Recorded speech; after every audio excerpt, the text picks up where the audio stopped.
Este programa contém cenas fortes e não é recomendado para menores.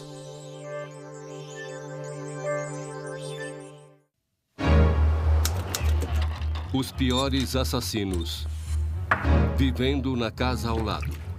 São pais, profissionais, frequentam a igreja, mas guardam segredos inconfessáveis. Para mim, o Robert sempre foi um homem doce e gentil. Rondando os lugares onde nos sentimos seguros. Quem são eles?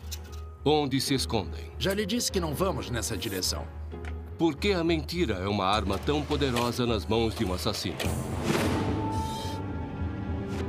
Existe uma escala para avaliar os atos de maldade. Desde os que matam por impulso até os assassinos em série. Ela leva em conta crueldade, tortura e brutalidade. A criminalística agora tem uma ferramenta para medir o índice da maldade. Assassinos que moram na casa ao lado. Susan Smith prendeu os 2 filhos pequenos no banco de trás e depois deixou o carro cair dentro de um lago da Carolina do Sul em 1994. Depois disse que eles foram sequestrados. Um contador de New Jersey chamado John List matou a esposa, a mãe e os 3 filhos no mesmo dia em 1971. Depois mudou de nome e começou vida nova.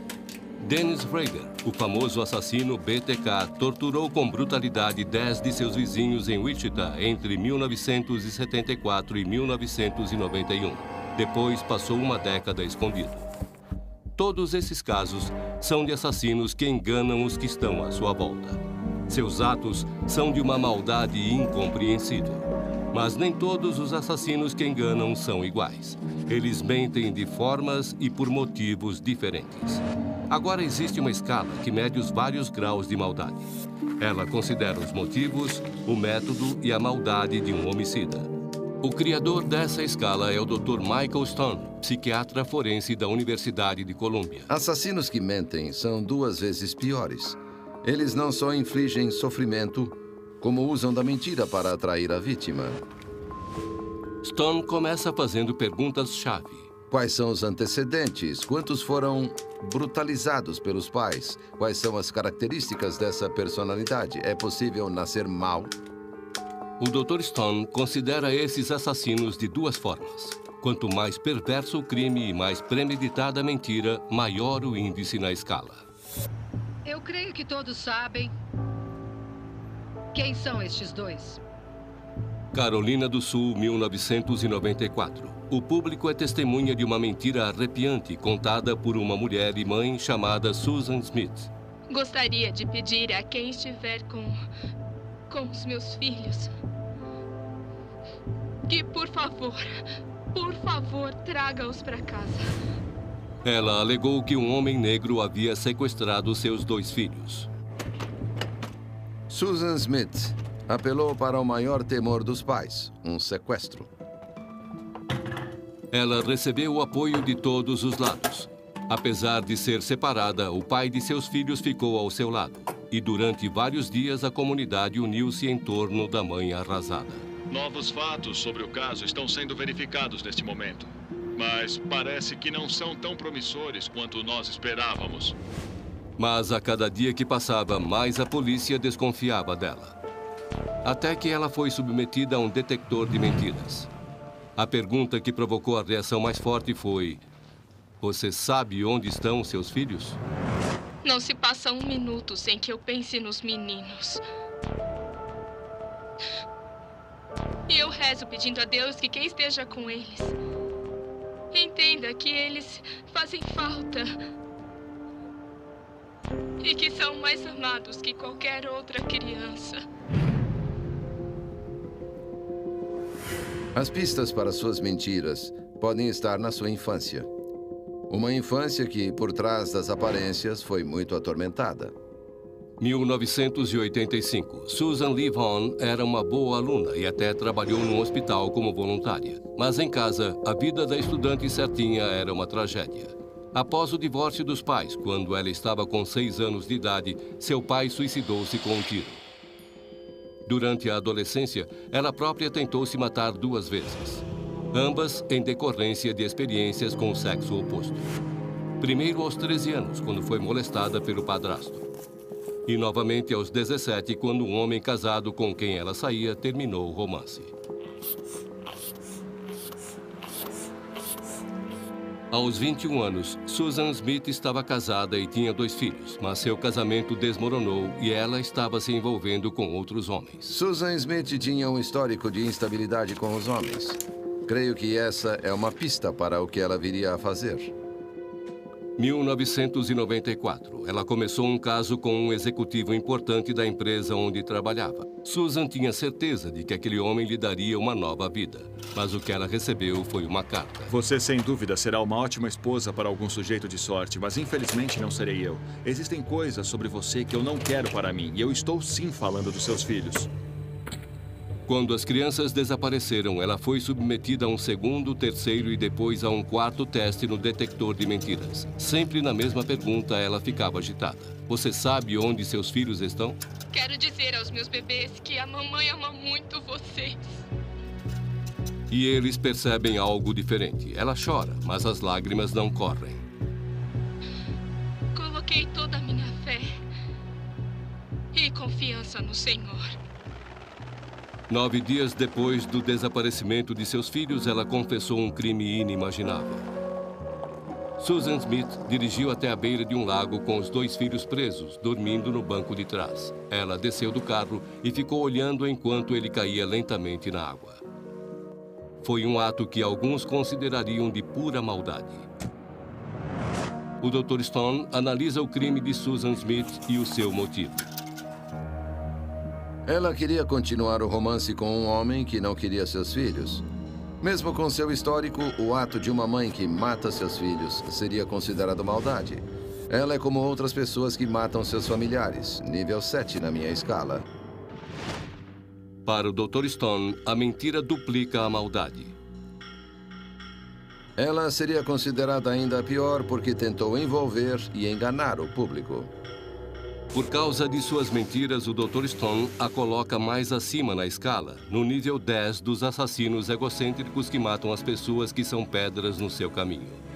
Um padrão que a escala do Dr. Stone revela é que os crimes mais elaborados estão ligados a uma característica básica, a mentira.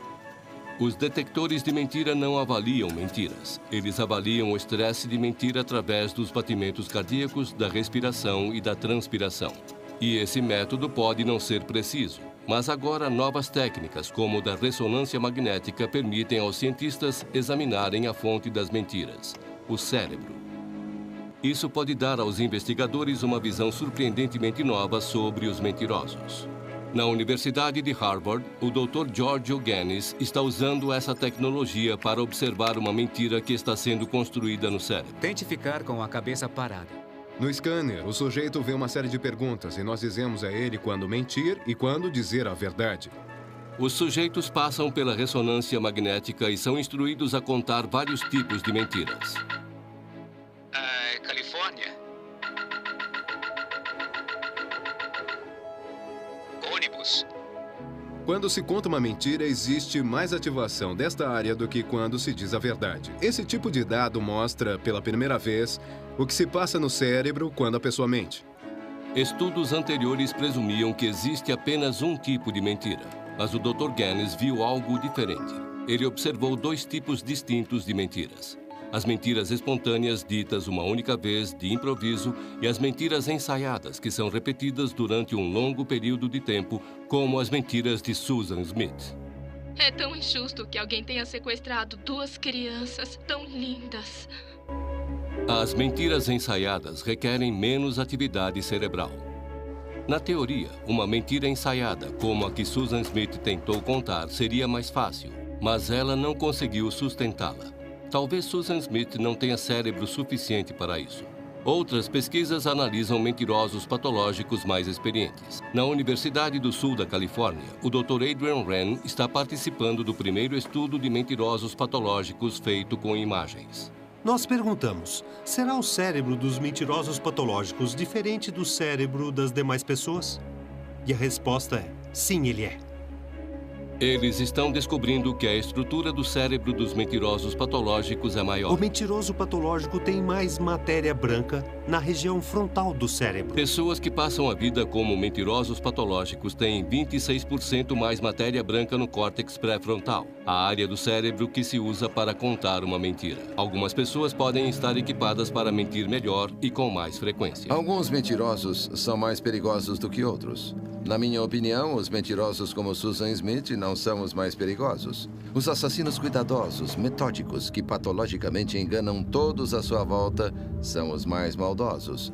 Assassinos como John List. Sim, eu tenho uma pequena declaração que gostaria de dar.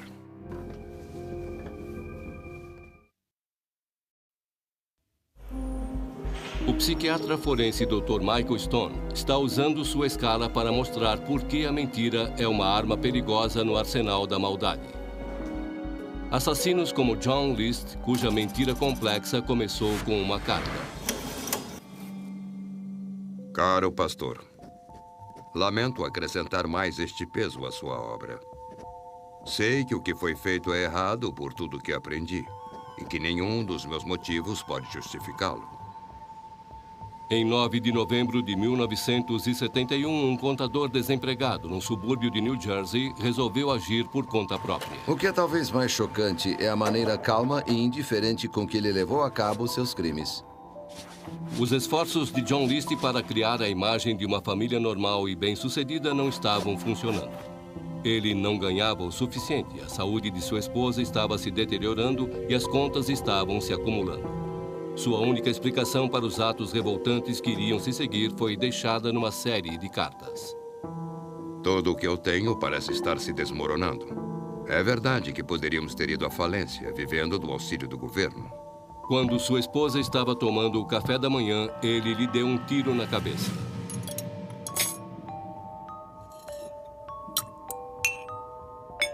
É claro que minha mãe foi envolvida, porque o que eu fiz à minha família seria um choque tremendo na idade dela.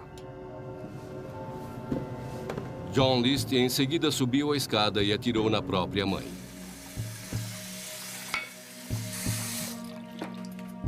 Ele cancelou a entrega do jornal, do leite e trocou os sapatos antes de ir ao correio cancelar a entrega de correspondência. Há um elemento de maquinação em John List que o diferencia de alguns outros assassinos. Maquinação que apareceu de outras formas mais latentes. Ele voltou para casa e esperou que os filhos chegassem da escola. John List havia comprado uma luxuosa mansão de 18 cômodos para sua família, mas não tinha condições de imobiliá-la e achava que a família estava ficando acostumada demais com um estilo de vida materialista. Seus 2 filhos e sua filha chegaram da escola. E ele atirou neles também. John List já havia começado uma mentira elaborada. Ele estava desempregado, mas não contou à família. Ele se vestia para trabalhar e passava o dia na estação de trem. Era um homem consumido pelas aparências e por um senso de ordem. Quando era pequeno, não podia brincar com as outras crianças porque sua mãe não queria que ele se sujasse. Depois de matar a família, ele colocou a arma na escrivaninha e deixou instruções detalhadas. Por favor, avise as autoridades. A chave desta mesa está num envelope endereçado a mim mesmo. As chaves para os arquivos estão na mesa. List avaliou todos os detalhes e racionalizou seu crime. Quando tudo terminou, rezei por eles pelo livro de orações. Era o mínimo que eu podia fazer. Depois de limpar o sangue, John List sentou-se para jantar. E em seguida lavou a louça. Eu sei que muitos dirão, como alguém pôde cometer um ato tão horrível? Minha única resposta é que não foi fácil e só pude fazer isso depois de pensar muito. Sim, minha mãe estava no corredor do 3º andar. Ela era pesada demais para ser retirada dali. Finalmente, John List alimentou os peixes do aquário, diminuiu o termostato e desapareceu.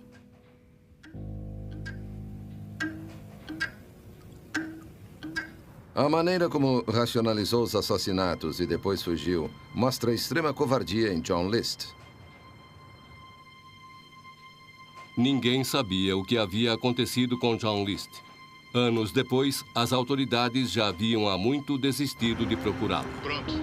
Espere um pouco para que eles tirem as fotos. Tudo bem. Depois eles se acalmam. 18 anos depois de matar a família, ele foi encontrado na Virgínia através do programa de televisão Os Mais Procurados da América. Conheci meu marido em 1977. Nos casamos 8 anos depois. Ele foi identificado como Robert P. Clark. Sua esposa não conseguia acreditar. Meu marido é um homem gentil, amoroso e protetor. Durante quase 2 décadas, ele construiu uma vida baseada em mentiras. Quem conhece o Robert sabe que ele só quer fazer o bem, mantendo bons relacionamentos com as pessoas. Mas, em vez de começar uma vida nova, John List havia sinistramente recriado a antiga. Robert é um homem excepcional. Ele tem muita fé e ama a Deus. Novamente, ele estava casado e morando numa casa grande num subúrbio. Ele trabalhava como contador, participava das atividades da igreja e, como décadas antes, estava com problemas financeiros. Para mim, a vida de John List representa uma das mentiras mais malévolas, porque ele era um assassino hipócrita que enganou a todos à sua volta. Sua igreja, seus vizinhos e sua esposa. Isso nos faz duvidar das pessoas que acreditamos conhecer. John List foi condenado à prisão perpétua sem direito a condicional. Como Susan Smith, John List matou seus familiares. Ele assassinou sistematicamente a esposa, a mãe, a filha e os 2 filhos. Como John List matou sua família tão sem constrangimento, coloquei-o de início no nível 10 da minha escala de maldade, que é o dos assassinos egocêntricos. Mas o Dr. Stone considerou também a preparação detalhada e o desaparecimento. Mas como ele depois criou uma vida nova, baseada em mentiras, eu o considero um maquinador psicopata, impiedoso e autocentrado. John List está no nível 14 do índice da maldade do Dr. Stone.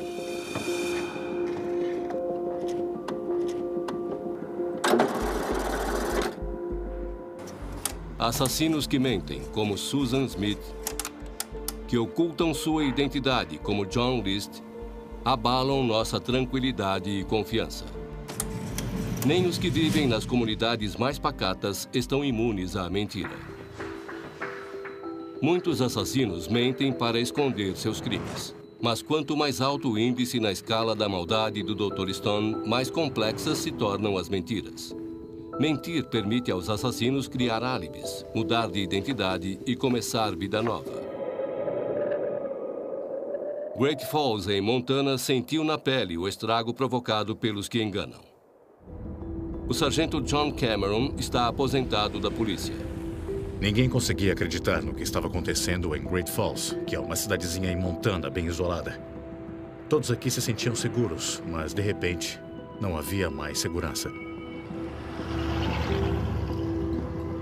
Eu sei que me tornei bastante sombrio, porque para apanhar pessoas de tamanha maldade, é preciso entrar na mente delas. E eu acabei me divorciando.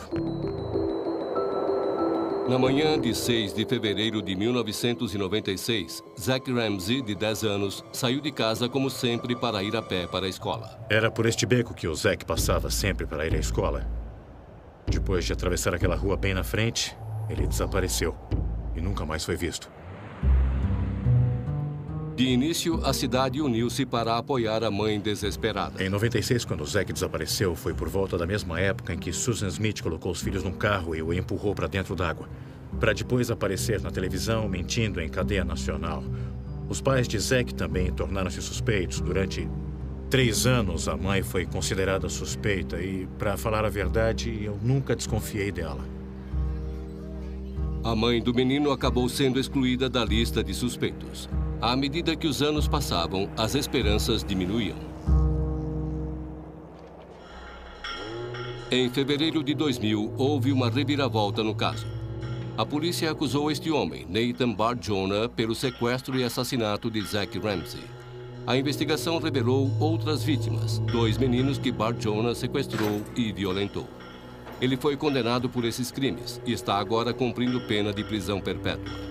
No entanto, até hoje ele não foi julgado pelo assassinato de Zack Ramsey. O Dr. Stone está a caminho de uma prisão de segurança máxima de Montana para perguntar a ele sobre o menino cara a cara.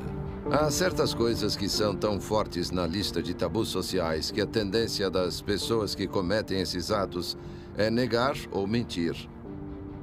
E fazem todo tipo de coisa para se protegerem do conhecimento inevitável de que, de fato, participaram desses atos repugnantes e inaceitáveis socialmente. Com relação ao índice de maldade, é difícil qualificar um Nathaniel Bar-Jonah porque não conhecemos todos os fatos.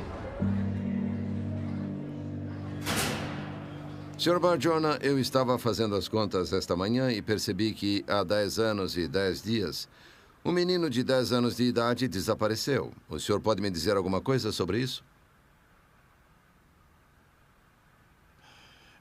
Resumindo, pelos registros policiais da época que eu li, o que houve foi que ele estava andando para a escola, mas sumiu no caminho. O senhor tem uma ideia de se ele vai reaparecer ou não? Se tivesse que apostar, colocar todas as suas fichas, como dizem. Espero que sim. Mas não foi o que eu perguntei. Todos nós esperamos que sim, não é? Eu acho que eu não apostaria, porque, bom, eu não sei. Para mim, é 50% de chance. Eu não sei dizer, não sei dizer. 3 anos depois do desaparecimento de Zack, a polícia, sem querer, encontrou o homem que se tornaria seu principal suspeito.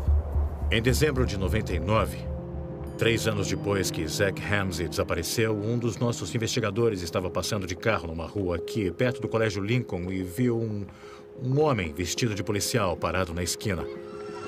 Nathan Bar-Jonah, de 43 anos, morador de Great Falls, foi preso próximo a uma escola vestido de policial, portando um distintivo falso, spray de pimenta e uma arma de choque elétrico. Eu não sei de quantos volts era, mas era uma arma barata que eu usava como autodefesa. Para se defender de quem? De quem quisesse me atacar, eu sei lá. Mas quando estava com essa arma de choque, também não estava vestido de forma que levava a crer que fosse um policial? Eu estava com uma jaqueta que parecia uma jaqueta da polícia, mas não tinha nenhuma insígnia, nem distintivo. Então não teria enganado um policial? Eu não sei se teria enganado um policial. Acha que teria me enganado? Eu não sei. Depois que Bar-Jonah foi preso por se fazer passar por policial, seu apartamento foi revistado. O apartamento dele estava imundo. Era um pesadelo. A polícia encontrou milhares de fotos de crianças organizadas em fichários, diários escritos em código e algo ainda mais alarmante. Durante a busca no apartamento de Nathan Bar-Jonah, encontramos listas de nomes, e uma delas em particular, num papel amarelo, que estava escrito o nome de Zachary Ramsey. E a última palavra nessa lista era morreu. Pelo que sei, foram encontradas muitas fotos de crianças. Encontraram vários recortes. Encontramos caixas e mais caixas de figuras de crianças recortadas. Como assim recortes? Recortes de revistas, de várias coisas. Cenas de Natal, crianças, adultos, pessoas com fantasia de Halloween, mas não eram só crianças, como disseram. Mas alguns eram de crianças? Bom, claro. Claro. Para investigar um caso desses, é preciso entrar na mente deles, porque eles não pensam como você e eu. Eles são mestres da mentira. Tinha algum recorte do menino desaparecido? Não. Histórias, recortes de jornal? Não. No apartamento de Bar-Jonah, os investigadores encontraram uma coleção de artigos sobre o caso Zack Ramsey. Então, do seu ponto de vista, você está aqui sob uma acusação falsa. Foi preso por algo que não fez? Sou totalmente inocente. De tudo que fui acusado e daquilo pelo que me condenaram. Os investigadores também encontraram fotos dos 2 meninos por cujo sequestro Bar-Jonah foi condenado, além de diários escritos num código secreto. Com a ajuda do FBI, eles foram decifrados. Eu nunca me interessei por nenhuma forma de canibalismo. O psiquiatra forense Dr. Michael Stone está conversando com Nathan Barjona, condenado por abuso de menores, numa prisão de segurança máxima em Montana. Barjona também é suspeito no desaparecimento de Zack Ramsey em 1996. Depois que ele foi pego fazendo-se passar por um policial, o apartamento de Barjona foi revistado. Lá foram encontradas milhares de fotos de crianças e uma lista de nomes, inclusive o de Zack Ramsey. Nathan Barjona ocultava uma vida pregressa. Ele viera de Massachusetts e tinha algo a esconder. Há quantos anos está em Montana? Talvez uns 15 anos. Você veio com sua mãe? Ela ainda está viva? Não, a minha mãe não veio pra cá. Não? Quando eu vim pra cá, eu vim sozinho. Por que se mudou pra cá? Eu me cansei de Massachusetts. E Massachusetts se cansou de você? Provavelmente. Lá tem muitos impostos e eu queria mudar. Em Massachusetts, ele havia cumprido pena de 14 anos numa prisão de segurança máxima para criminosos sexuais. Ele havia sido condenado por se fazer passar por policial, por sequestro e pela tentativa de assassinato de 2 meninos. Um mês depois de ser solto, em 1991, ele tentou sequestrar outro menino. Ele recebeu 2 anos de liberdade condicional desde que saísse de Massachusetts e se mudasse para Montana. Nathan Barjona havia alegado que os erros da sua juventude eram provocados pela raiva. Mas de onde vinha essa raiva? Já parou para pensar naqueles dias e como é que você se sente agora sobre o que se passava em seu íntimo na época? Naquela época eu sentia muita raiva. E o que causava tanta raiva? Porque eu fui maltratado quando era criança. Nathan Barjona disse que sua raiva pode ter nascido dos maus tratos que sofreu nas mãos dos colegas de escola quando tinha 10 anos. Mas não sei se acredito nisso. Eu fui maltratado, violentado e torturado. Teve de ser hospitalizado? Não. E como conseguiu evitar ser hospitalizado? Eu não contei para os meus pais. Ela viu que eu estava machucado, mas eu disse que caí da bicicleta no cascalho. E ela acreditou. Acha que isso traria outras consequências? Por que você não quis contar?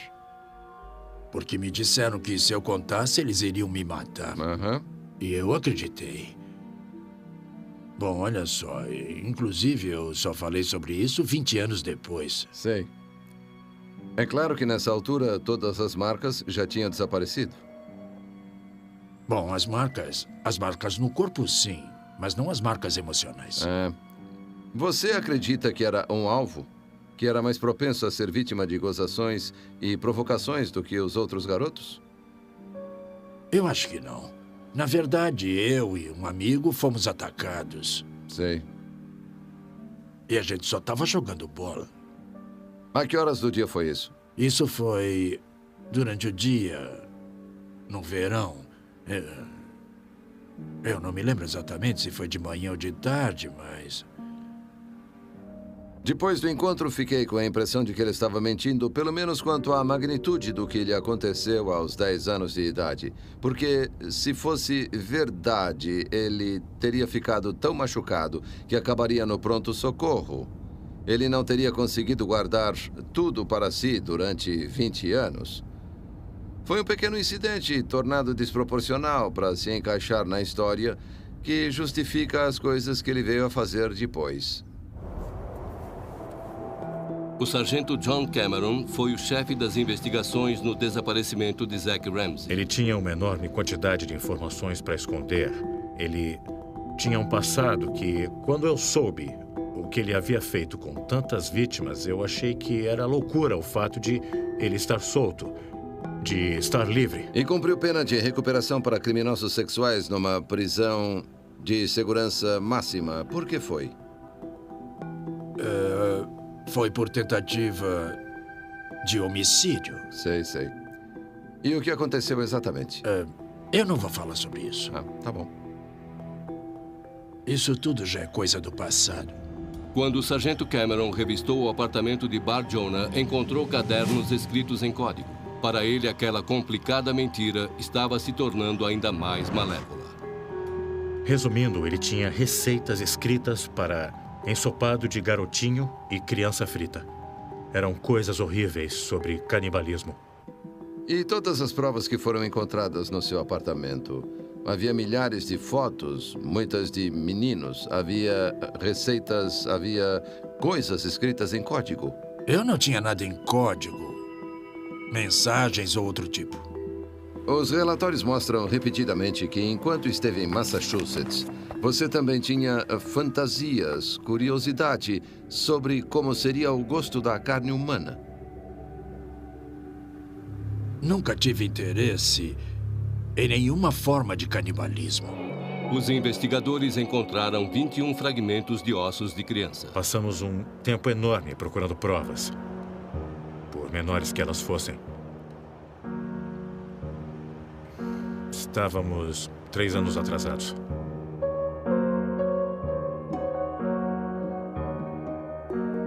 E os ossos encontrados embaixo da sua garagem? Bem, você faz parecer que eu sou uma pessoa malvada que quer realmente machucar alguém.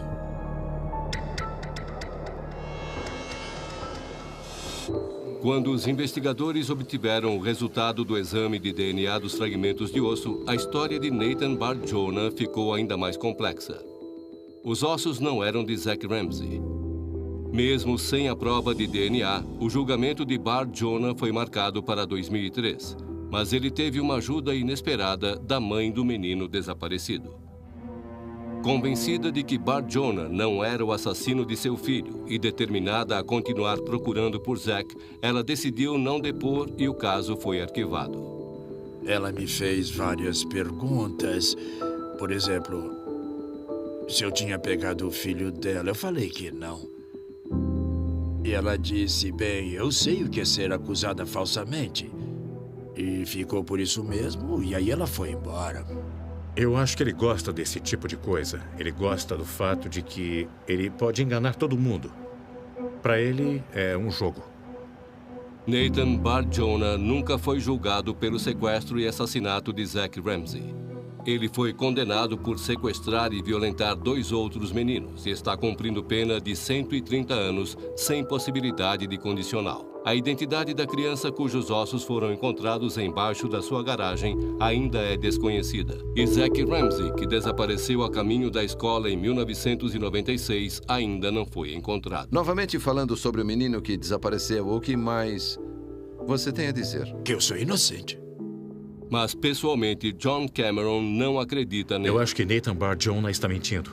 Depois de ver todas as provas do caso, depois de todo o trabalho que tivemos, eu não tenho dúvida de que Nathan Bart Jonah sequestrou e matou Zack Ramsey. Mesmo que aquele menino aparecesse hoje, eles continuariam me culpando. As mentiras não afetam só os pais de Zack Ramsey, eles afetam toda a população da cidade. Se esse menino tá por aí, por favor, apareça. Eu acho que ele deveria contar a verdade, mas eu acho que ele não vai fazer isso.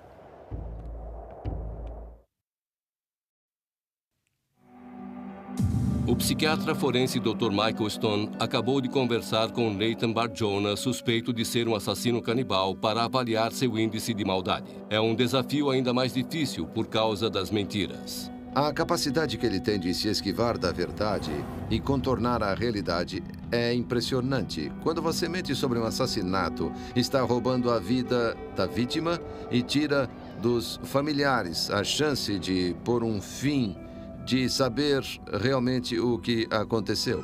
Isso é 2 vezes mal, é o mal dobrado. Nathan Bart Jonah tentou matar 2 meninos em Massachusetts. Quando mudou-se para Montana, tentou sequestrar outros 2 meninos. O Dr. Stone avalia esses crimes. Acho que ele é um psicopata que cometeu múltiplos atos de violência. Se Bart Jonah está mentindo e realmente matou Zack Ramsey, eu o considero um assassino torturador que mata para não ser pego. Nível 18, na minha escala. Na opinião do Dr. Stone, Nathan Bart Jonah é um predador. Nas mãos de um predador, a mentira é a arma mais mortífera. Suas mentiras fazem parte de um esquema elaborado. E se este professor estiver certo, por trás desses planos existem mentes predatórias.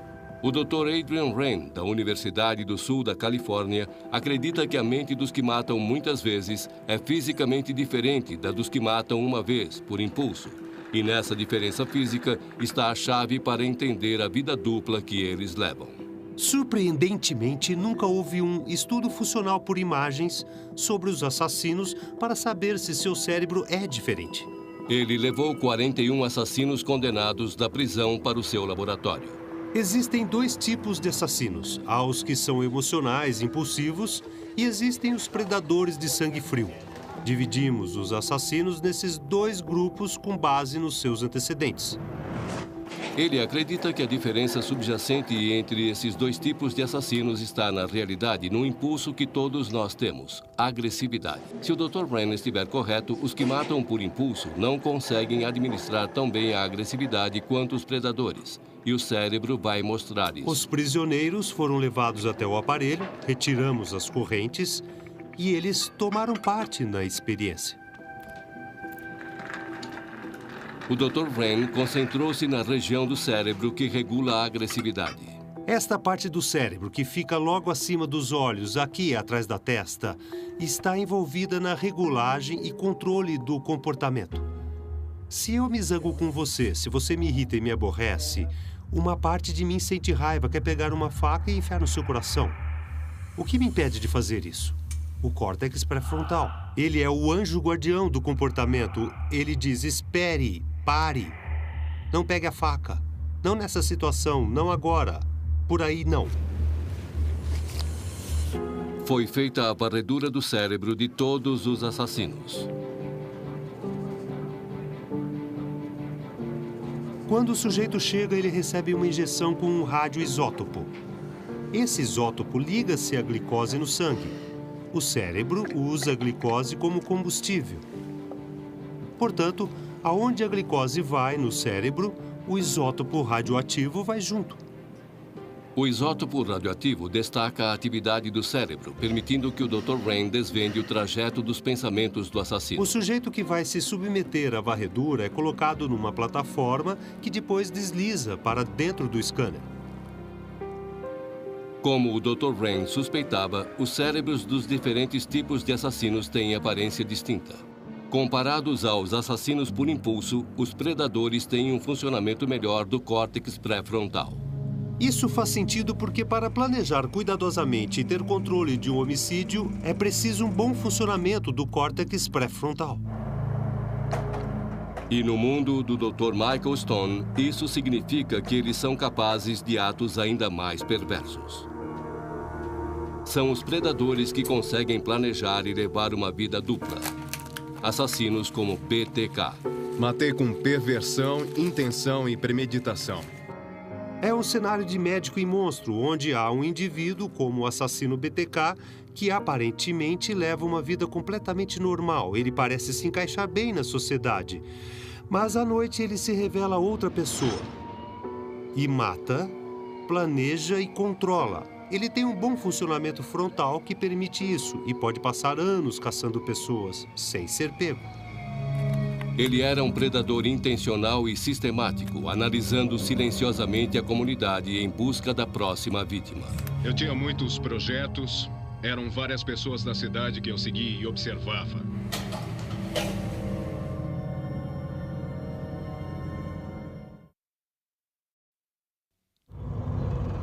No índice da maldade do Dr. Michael Stone, os níveis mais altos são reservados para os predadores.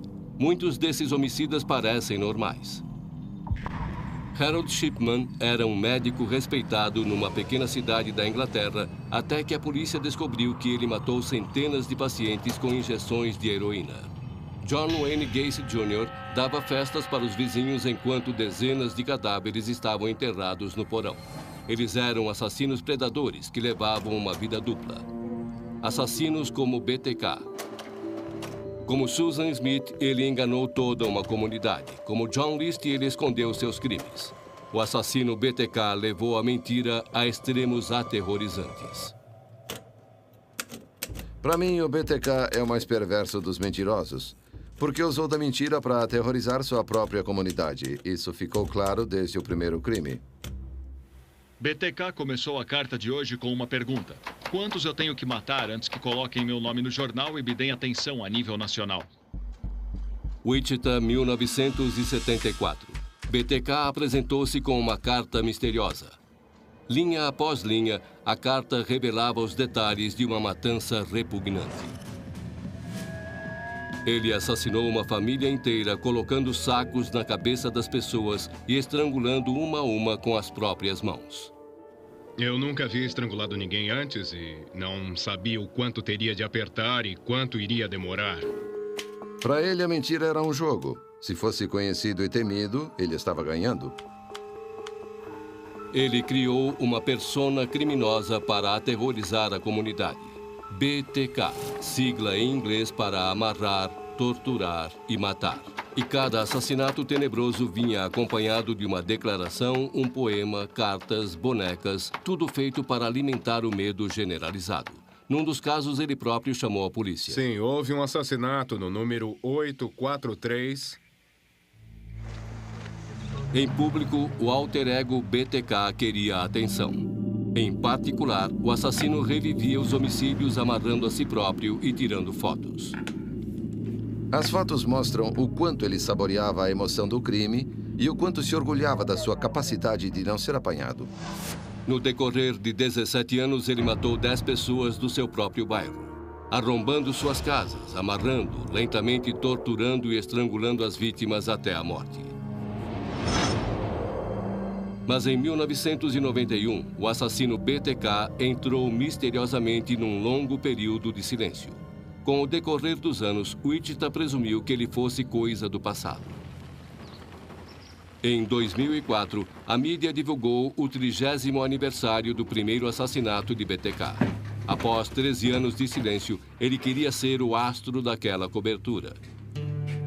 E inundou a mídia com cartas, pacotes, fotos, lembranças, bijuterias e bonecas amarradas com suas vítimas. BTK queria ser temido novamente. Muitos assassinos em série passam por um período de inatividade e para um homicida que aparentemente adora a atenção, não surpreende que ele ressurgisse. Seu apelo egomaníaco por atenção foi a causa da sua derrocada. Em fevereiro de 2005, em vez de uma longa carta, BTK enviou um disquete de computador. A polícia conseguiu rastrear o disquete a um computador de igreja usado pelo assassino. BTK foi pego e por trás do seu alter ego havia o homem chamado Dennis Rader, que levava uma vida dupla. Ele era casado, tinha 2 filhos e, mesmo assim, durante todos aqueles anos, cometeu múltiplos assassinatos. Quando você lê sobre os assassinos em série, vê que eles passam por várias fases. Ele estudava os criminosos. Enquanto a polícia tentava resolver seus crimes, Dennis Rader fez faculdade de administração judiciária. Ele era presidente da congregação da sua igreja. Ele era até chefe de um grupo de escoteiros. Para BTK, a elaborada mentira chegara ao fim. Ele confessou tudo à polícia. Sim, senhor. Festejando uma nova fase de notoriedade. Ele hoje está cumprindo várias penas consecutivas de prisão perpétua e está proibido de ver qualquer reportagem sobre seus crimes. Dennis Rader invadia lares, amarrava e estrangulava suas vítimas. O Dr. Stone avaliou seus crimes. Dennis Rader amarrava e torturava suas vítimas. Eu o coloco no nível mais alto da minha escala. Dennis Rader é nível 22 no índice da maldade. Mas o Dr. Stone leva em conta também a sua vida dupla. Como ele sistematicamente usava a mentira para aterrorizar a comunidade, eu o considero o mais perverso dos mentirosos. Eles são assassinos que mentem.